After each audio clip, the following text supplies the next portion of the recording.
phone calls first? Anybody? So was it weather.com or KZI that had No, it was Pac-12. Oh. Couldn't get in the stadium today. They're doing stuff in there from what I understand. So hopefully they're supposed to be done whatever they're doing in there and we can get back in tomorrow. So we were limited by the league.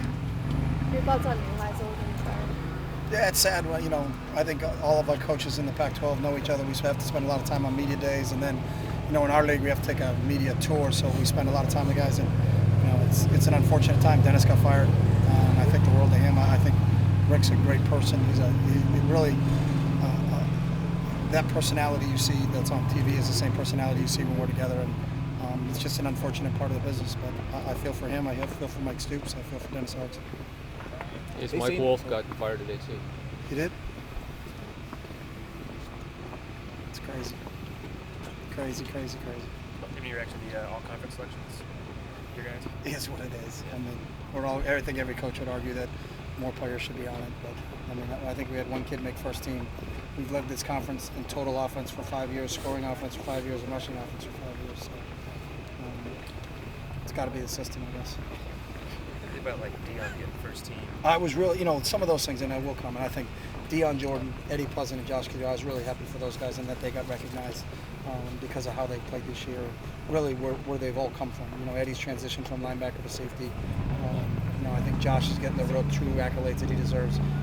And again, what Dion means to us, I was really happy for him. But it's the same thing. I think every coach in the conference is probably going to make. We should have had this, we should have had that. But in the long run, I don't think any one of those kids out there would trade being all conference for getting a chance to play the conference championship game, and that's what makes this team special. You talked about how people say it's just the system. Rick Neuheisel is not one of those guys. He doesn't believe the hype, and it's just the system. He knows that you guys, your pace, and you guys have good players. Do you think it helps you guys if people think that it is just the system, Coach? No, because I don't think the coaches think that. I think coaches know better.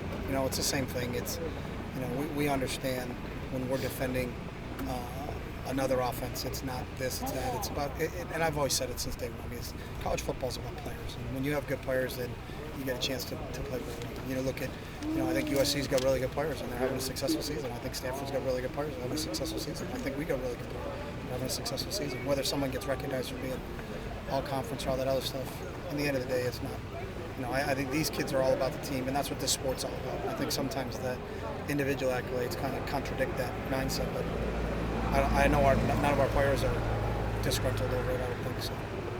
The league say anything to you, or the conference say anything to you about playing in the visitors' locker room as opposed to the home locker room or anything like that? The fact that sometimes they make teams switch locker rooms with the conference. No, I don't think so.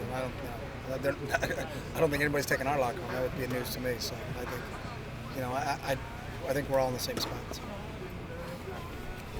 Chip, how are you feeling about the running game just in general right now? I feel good about our running game. We ran for 365 last week, I think. I think a lot of different guys are contributing. It's not all on one guy. I think Kenyon's playing well. Michael's playing well. Being able to add DeAnthony into that mix. And then Darren.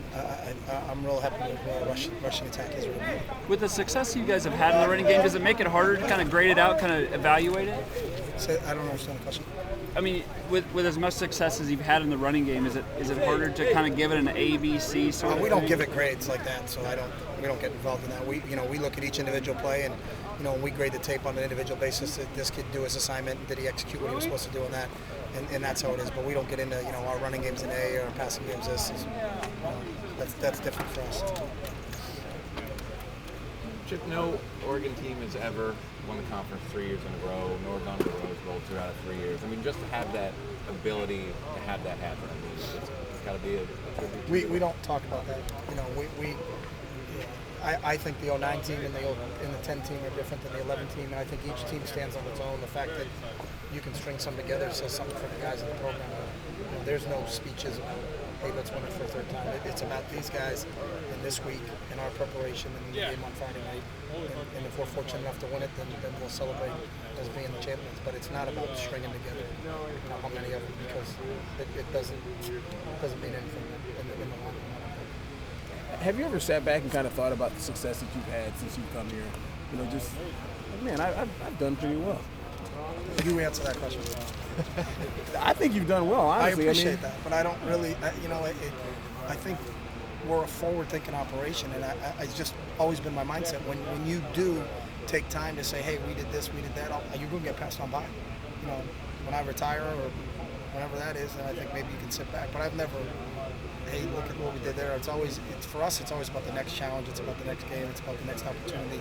And I think that's what our players' mindset is by and large. And that's why we've been so successful. And so for us to start to now say, all right, let's start to look back, I think it would be counterproductive because we understand what the task is at hand. And you know, it's every week's a season for us, you know, and it's got to be that way, you know, and people write you out for dead after the first game of the year, and then all of a sudden we get it together, and then we lose the game, and then they wrote us off again, and then we come back again. You know, that's what this game's all about. But I think it's the people that you can learn from your past experiences, but I don't think you need to really dwell on them very long because you're going to get past them. And you spent time with Urban Meyer when he was here. Can you kind of see the fire in him, or did you maybe suspect it? I saw the fire in him. I spent some time with Urban in Hawaii in February, and then you know, the thing for Urban, I think, was his health, which I think he says, you know, and I talked to him a lot during the season that he feels like he's got that under control, and really his family, and I think he understands it, how to balance it. But you know, I wasn't surprised that he got back into coaching. You know, and I think college football is better than Urban's in it. Thanks, Chip. All right, guys.